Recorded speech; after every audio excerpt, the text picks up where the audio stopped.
Hey everyone, it's Paul Bertorelli. I'm reporting from Hondo, Texas, and I know you've heard all about chemtrails. Well, I caught a chemtrail guy red-handed. We're going to talk to Umberto Vivanco about cloud seeding. He's a cloud seeding pilot. Okay, Umberto, this is your cloud seeding airplane. It is. Tell us a little bit about it. Well, this is a Piper Comanche 250 carbureted, and it's been rigged with the flare rack for cloud seeding purposes. So nothing else is really out of the ordinary, from the plane aside for that and the button to ignite. Okay, so let's look at these things. So these are individual flares. Yes.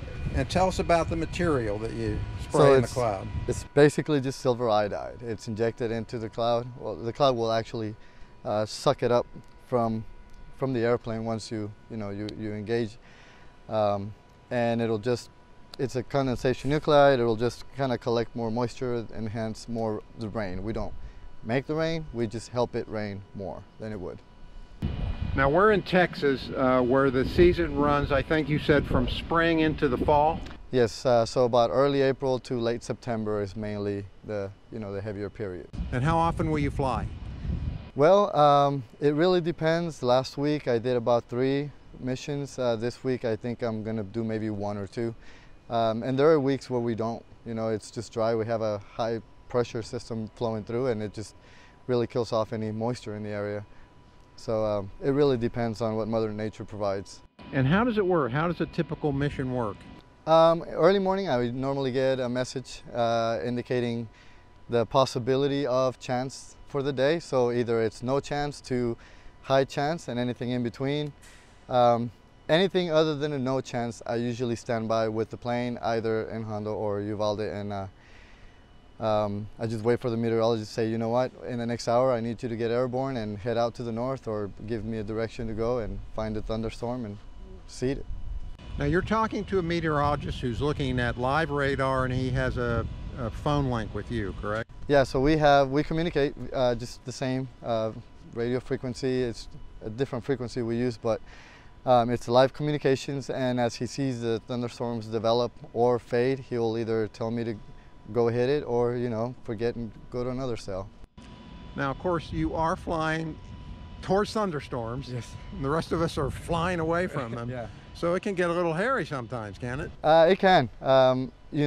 Through training, and as the more you do it, you become more familiar on what spots in the thunderstorms you want to approach. It's all basically just VFR. It's just trying to find the place where the most uplift is into the cell, and ignite your flares at the right time. So you attempt to fire the flares and have the uplift bring it up into the storm. Yes. You generally don't go in the cloud. Correct.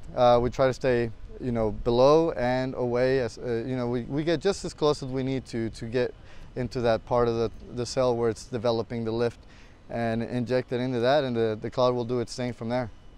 Okay, so we're looking at the flares here, and you've got, I think you said a total of 40? Well, it's 38 per side, so I have 38 on this side and 38 on the other side of the plane. And they burn for how long? Approximately 40 seconds each. And you can fire these individually? Yes, so I have a button inside that I will activate a flare, and if I need to activate 2 flares per run, I'll activate one, then the other right after. And how long does a typical mission last? A mission can last anywhere from about an hour to 3 or 4 hours. Sometimes we may have to stop and fuel up and go back up if there's still thunderstorms developing in the area. Sometimes I'll fly 40 minutes just to get to a cell, and then this seeding may take anywhere from 15-20 minutes to 40 minutes, depends on how hard it is to find the right spot. And who pays for it? Basically the counties. It's all paid for by the counties, and I don't get too involved with that side of the business, but it's divided into the counties, whichever county decides to opt in or opt out. Okay, thanks, Umberto. Absolutely, you're welcome, Paul.